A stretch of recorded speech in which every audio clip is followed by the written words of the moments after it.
I'm Dr. John Kruse, and today I'm going to be talking about myths about stimulant medications. Take-home message is, even though stimulants are the most effective treatment for ADHD and they are widely used, tens of millions of prescriptions are written in the US every year for them, myths that I'm going to get into are, 1, stimulant is actually a meaningful term.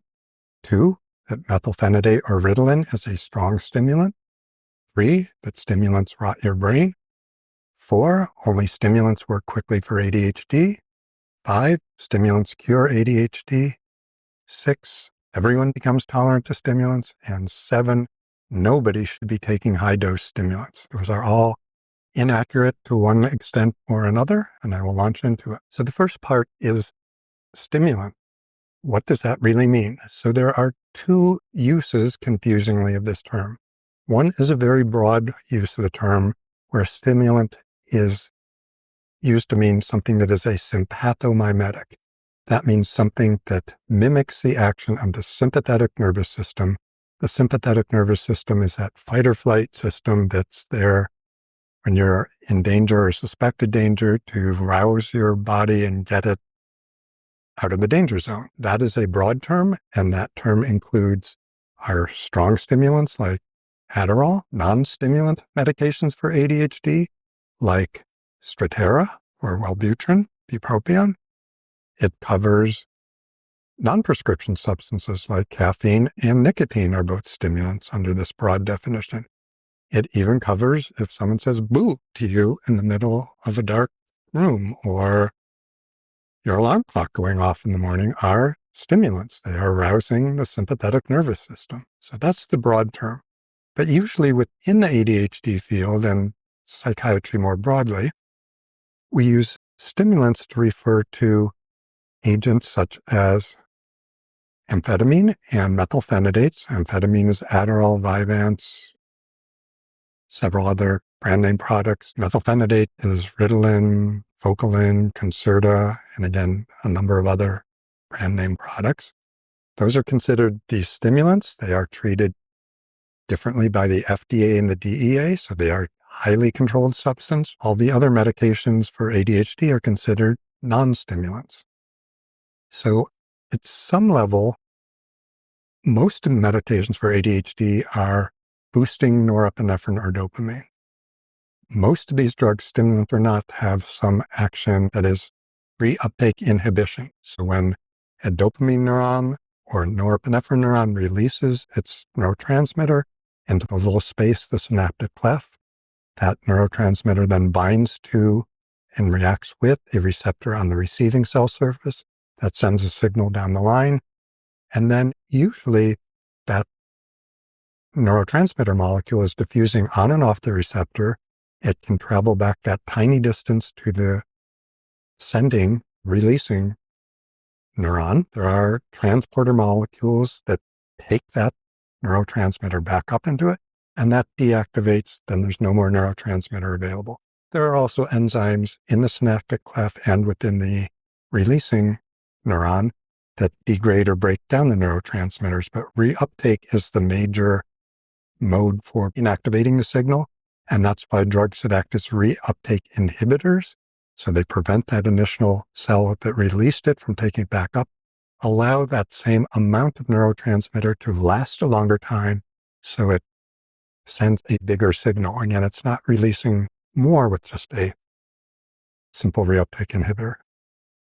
So the strong stimulants, supposedly amphetamine and methylphenidate, also boost the signal by making it not just longer but stronger and release a bigger packet of neurotransmitter by having either more packed into the vesicle or causing more vesicles to be released at any one time into the space. Structurally, also, the drugs that are considered stimulants, that includes non-prescription stimulants like methamphetamine and cocaine.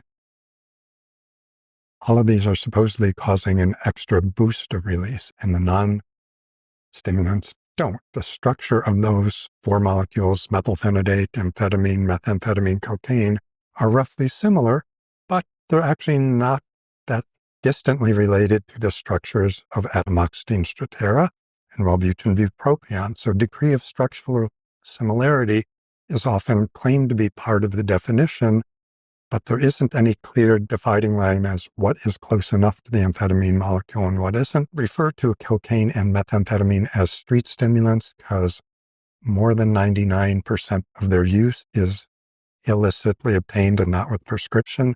But both those drugs actually are FDA approved.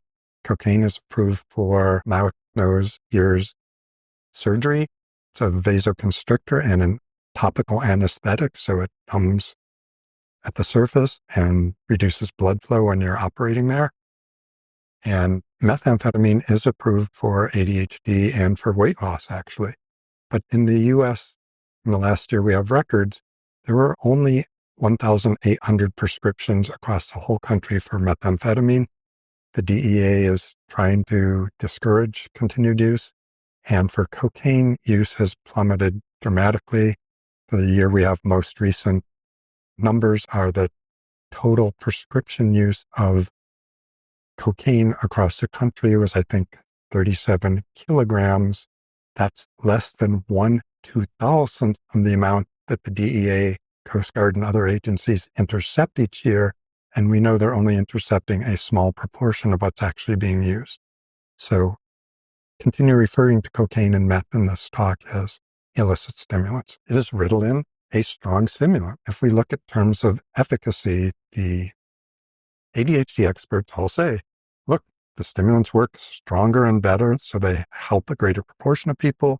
They reduce symptoms to a greater extent than the non-stimulants. But if you look at meta-analysis after meta-analysis, what you see is amphetamine is here at the top in terms of effect size. And then below that are all the non-stimulants, and Ritalin is usually at the top of that. But if you look at what's clustering, it's amphetamine here, everything else below. It's not two things above and everything else below that. It's if you draw the circle and you think, aha, methylphenidate is a stimulant, then yes, it tends to be at the top and you could draw it there. But if you drew a dividing line where there's a natural break in terms of effect size, methylphenidate would be lumped with the non-stimulants. So not only is it in terms of effect size, side effects, including some of the rare dangerous ones where again looks more like a non-stimulant.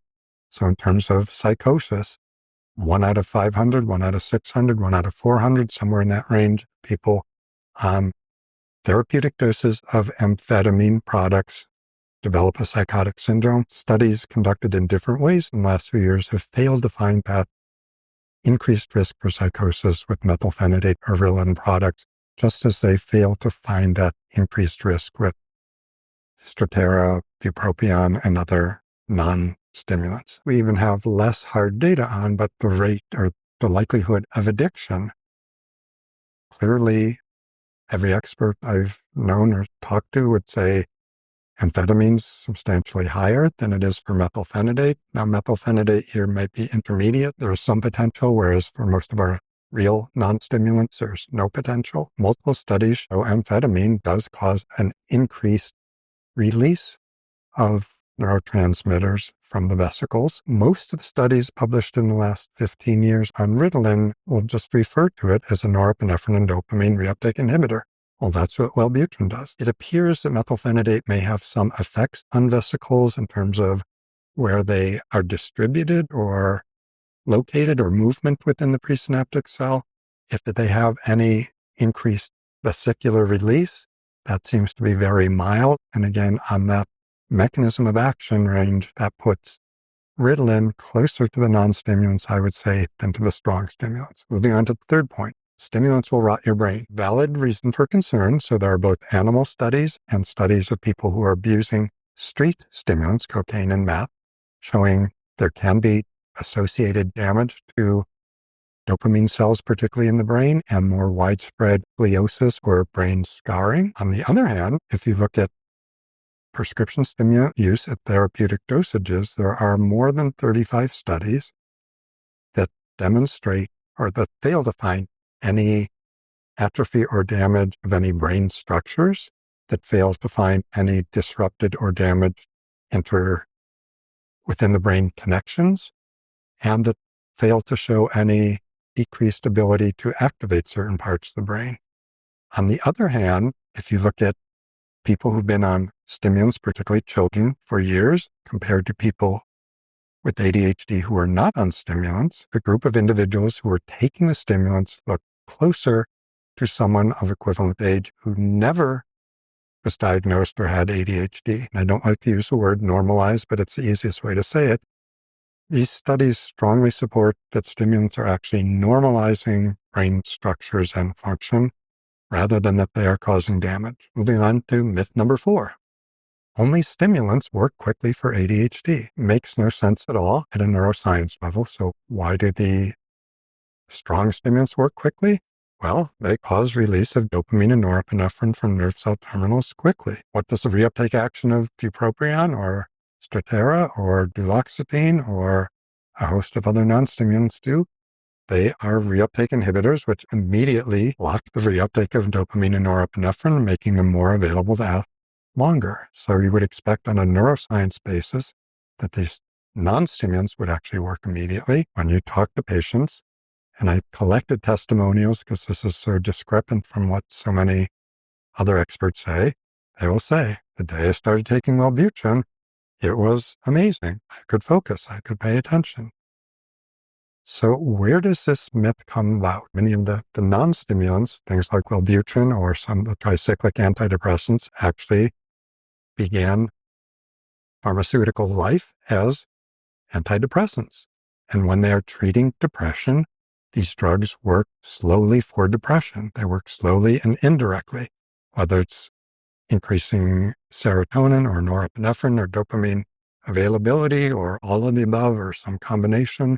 Those effects, biochemical effects, are immediate, but the antidepressant effects are slow and gradual, which is why the serotonin theory for depression was never widely held by any researchers or doctors who are paying any attention. When these drugs are having antidepressant actions, they are causing a chain reaction of neurochemical processes, almost certainly involving making new proteins, pushing those proteins into cell membranes, changing how nerve cells talk to each other, maybe even making new nerve cells. This is for antidepressant action. All of those are very slow processes that take time. So it's not illogical that if you have a drug that isn't a strong stimulant, you might think if it's an antidepressant, works slowly for depression, it must work slowly. There's nothing to stop a drug from having both immediate and slow indirect effects. It's most easiest to imagine this with side effects. So something like aspirin works immediately for pain, within minutes to hours for pain. Aspirin, we know in a considerable number of people, if you continue it for a long time, causes gastric ulcers, causes gastrointestinal bleeding, can make bleeding and bruising elsewhere in the body. Those are slow processes coming from the same drug that had quick processes or results. So a drug can have events or effects on the human body at very different timescales. People see what they believe. If you have expectations, then people find data that supports that and reinforces it, and they don't see counter data. And a really important part of this non-stimulant, strong stimulant divide is reinforced by the FDA. When a drug company is proposing and doing the studies to get a new stimulant drug, strong stimulant drug on the market, the FDA requires that they have time points looking at side effects and good effects within a day or two of starting it. On the other hand, they make no such requirement for non-stimulants because they think non-stimulants operate slowly. The result of that, since every time point in a study costs hundreds of thousands of dollars for a drug company, they want to study as few time points as possible. So for their non-stimulants, they're usually not even looking at results until 2 weeks in, 3 weeks in, 4 weeks in. So all you can say is it's either working or not at that point in time. You can't tell whether it started working on day 1 and continued at some level, whether it was slowly, gradually beginning to work from day 0 to day 14, or whether it was doing nothing detectable and then maybe just suddenly on day 13 or 14. All you can detect is whether it's working at day 14 if that's the first time point you're looking. The other big part of the myth is that Strattera, atomoxetine, the very first non-stimulant, and for more than a decade, the only non-stimulant approved for ADHD, produces lots of side effects in almost everybody, and almost nobody starts at a therapeutic effect. They're starting at subtherapeutic effects.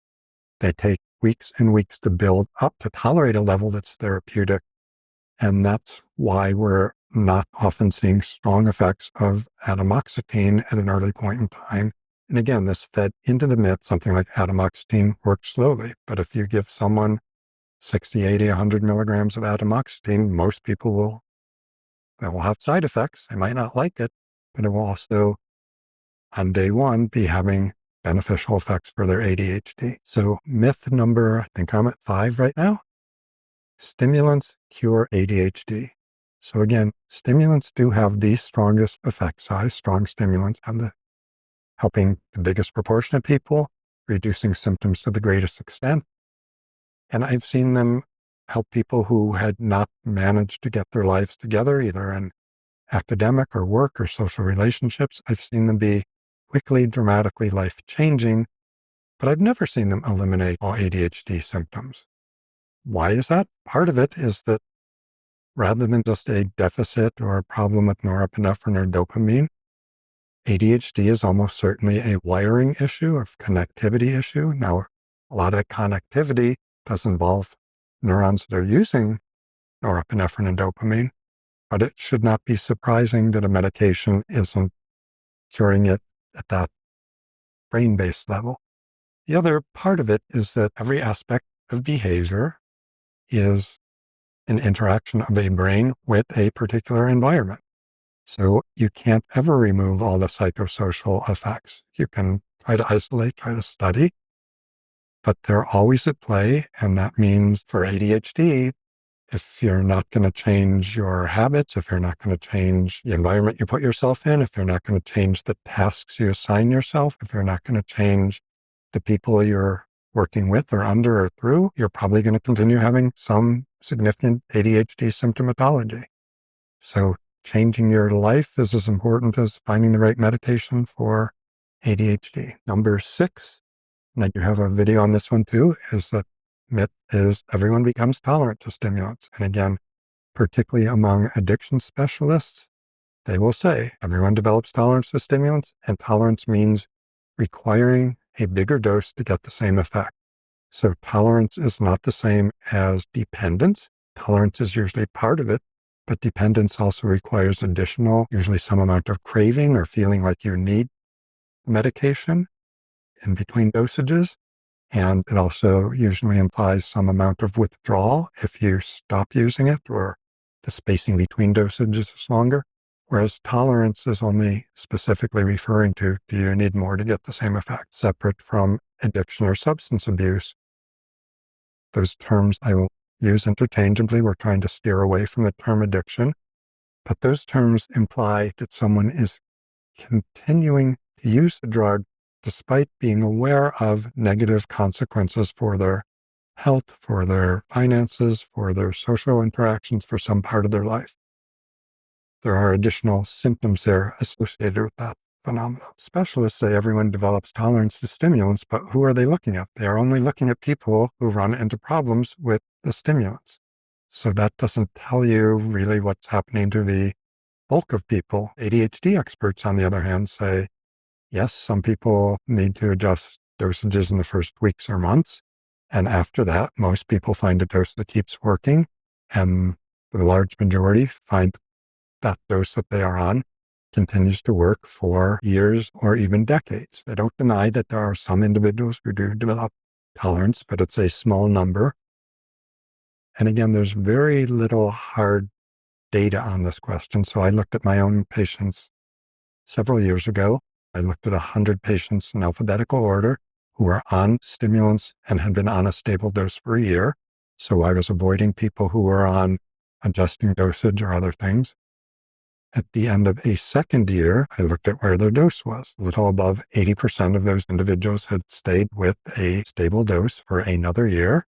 And of the remaining slightly less than 20%, there were actually equal numbers, fairly equal, in terms of those who went up on the dose, suggesting possible tolerance, or those decreased the dose, suggesting sensitization, that they were getting more of an effect from the same dose. I mean, another source of explanation for changing dosage is that there were changes in their lives, which may have had nothing to do with the physiologic response to medication. Number 7, and I also have a separate video on this one, nobody should take high doses of stimulants. So yes, there is a little bit of data that rates of some of our bad side effects, long-term cardiac effects, the risk for psychosis, probably the risk for addiction, are associated, are more likely among people on higher doses. We should be focusing on what are we seeing in terms of beneficial effects, what are we seeing in terms of side effects or problematic things for each individual, and pay much less attention to the number of milligrams. And insurance companies use it to deny treatment, and others, doctors who are rigid in their prescribing, say, well, I'm not going to give anyone a dose bigger than 70 milligrams of Vyvanse because that's what the FDA says. What the FDA says is our recommendations are guidelines. They should not be substituting for good clinical judgment. We are aware that there will be people who require a higher dose and can take it successfully without problems to get a beneficial effect. And there will be people who get therapeutic dosages or therapeutic effects at dosages lower than the low recommended end of the dosing range. Part of the individual variability is we know there are big variations in terms of how well people absorb these drugs. We know there's probably even bigger variations in terms of how quickly liver enzymes catabolize or break down. So we often say metabolize, but it's more specifically catabolize for breaking down these drugs. That's under genetic control, and lots of gene tests can tell you which variants of the genes you have, but that doesn't actually tell you how much your body is producing of that specific variant of a gene. So we need to know epigenetics as well as genetics in terms of metabolism, catabolism of these drugs. Third factor is how readily they cross into the blood-brain barrier. So if you've had infections like COVID, if you've had brain trauma, if you've had other conditions, may make that leakier blood-brain barrier and more drug can get in relative to the level in your blood plasma, get into the brain. And then probably at the fourth level, receptor density. If you're targeting dopamine receptors or norepinephrine receptors, the density of those or the density of reuptake molecules or transporter molecules or others may also have some impact or effect as to why different people respond to different doses and why some people need bigger doses than others. The overarching theme is that so often we have ideas about how things work, including drugs like this, and then we see the data, the information that seems to reinforce that, and we don't even process or acknowledge or are aware of information that seems counter to that. So I think it's good if all of us were acting a little more like scientists in terms of making your own observations as to what you've taken, consumed, and what seems to be associated with it in terms of benefits or side effects. See how replicable that is. See if there's other factors that seem to influence that. Questioning hypotheses or theories that others put out or you started with yourself that don't seem consistent with those. The brain is a mysterious place, so it's not surprising that myths get propagated. And hopefully this information will help you not get entangled in these myths and help you find better treatment for yourself or your friends or others. So that's all. Stay healthy and happy.